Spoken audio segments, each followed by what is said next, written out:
জয়ন্তী 163তম এই নিয়ে আজকের দিনে বাংলা বাঙালি ভারতবর্ষের গর্ব হচ্ছে রবীন্দ্রনাথ ঠাকুর।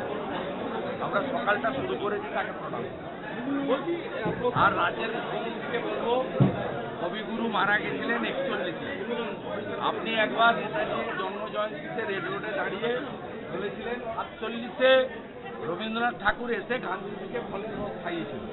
আপনি দয়া করে এই ভুলগুলো আর করবেন না।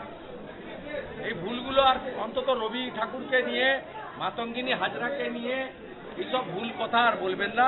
আজকের দিনে আপনার কাছে এটাই প্রার্থনা। দাদা, হাইকোর্টে চাকরি বাতিল হলে বলছেন সেটা বিজেপি কিনে নিয়েছে বিচার ব্যবস্থা, আর সুপ্রিম কোর্টে যখন সুবিধা দিতে তখন বলছেন ওটা ইন্টারিম পত্রিকা। কালকেই চোর মমতার এসএসসি বলেছে 8,000 চাকরি বেআইনি করে পেয়েছি। আমাদের চাকরি খাওয়া নেওয়ার সঙ্গে কোনো বিষয় নয়। আমাদের কাজ হচ্ছে 2022-এর 5ই মে মন্ত্রিসভার মিটিং করে চোরেদের চাকরি রেগুলারাইজ করার জন্য চোর মমতার নেতৃত্বে মন্ত্রিসভা অতিরিক্ত শূন্যপদ তৈরি করেছিল। আমরা চাই 22 সালের 5ই মে ক্যাবিনেটে যারা ছিল তারা জেলে যাক, তাদেরকে আমরা জেলে দেখি। সেটা হবে মাফলার গেছে জেলে, এবারে হাওয়াই ছুটি যাবে জেলে। কটা দিন সময় পেল, একটু এসি ঘরে থাকুক আর হেলিকপ্টার করে ঘুরুক। মুর্শিদাবাদের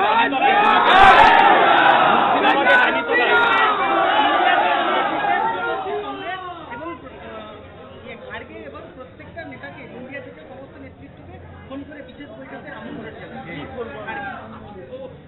ওইখানে কিছু নেই। ওটা ইন্ডিয়া নয়, ইন্ডিজো। ওর পিন্ডি অনেক আগে চটকে গেছে। দাদা, মুর্শিদাবাদ রানীতলায় আবার গুলি জখম শিশু। দাদা, আরে ক্রেডিট গোজ টু প্রধানমন্ত্রীজি।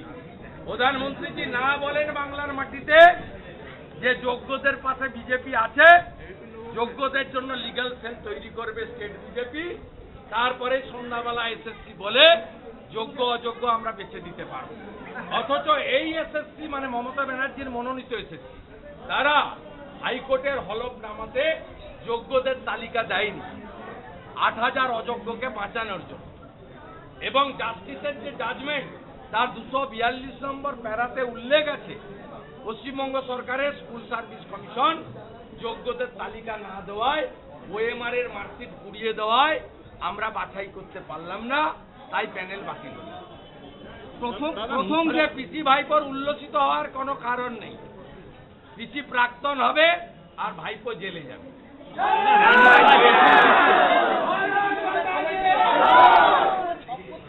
কিছু করতে পারবে না। কোর্ট যা করেছে ঠিক করেছে, ন্যাচারাল জাস্টিস। সকলের কথা শোনা, সকলকে বলতে দেওয়া, এবং কোর্ট বলেছে আন্ডারটেকিং দিতে হবে। চাকরি গেলে 12% সুদ সহ টাকা ফেরত দিতে হবে। আমরা তো এখানে মেদিনীপুরের লোক, পাশে উড়িয়া, আমাদের ঘরে উড়িয়া কথাও চলে। উড়িয়া বাংলা মিশিয়ে একটা আমাদের আলাদা কথা আছে। আমরা এখানে একটা বলি মিঠা পাও মনকে, মিঠা কৌ মনকে পাও, মিঠা কৌ মনকে পাও। দাদা, রানীতলায় আবার গুলি। এর মানে হচ্ছে যে মিথ্যা কথা হোক যেন মনে ধরে। কারণ পিসিকে তো মিথ্যা কথা বলতে হবে, কারণ কালকে তৃতীয় দফা পর্যন্ত পিসি হেরে ভূত হয়ে গেছে। বাকি দফাগুলো তো মানে দফা রফা হয়ে যাবে। দাদা, দ্বিতীয় দফার ভোটে শতাংশে গরমিল, কংগ্রেস এবার সরব হয়েছে। প্রথম দ্বিতীয় দফার ভোটে ফালতু। দাদা, রানীতলায় শিশু সহ জখম 3। বলছেন যে বারবার নিজেদের যোগ্যতা প্রমাণ দিতে হবে, এটা কার্যকর। এর জন্য দায়ী মমতা ব্যানার্জি। আমি অনামিকা দিদিমণিকে বলবো মমতা ব্যানার্জিকে প্রাক্তন করে দেন। এই বদনাম আর কোনোদিন শুনতে হবে না। দাদা, মুর্শিদাবাদের রানীতলায়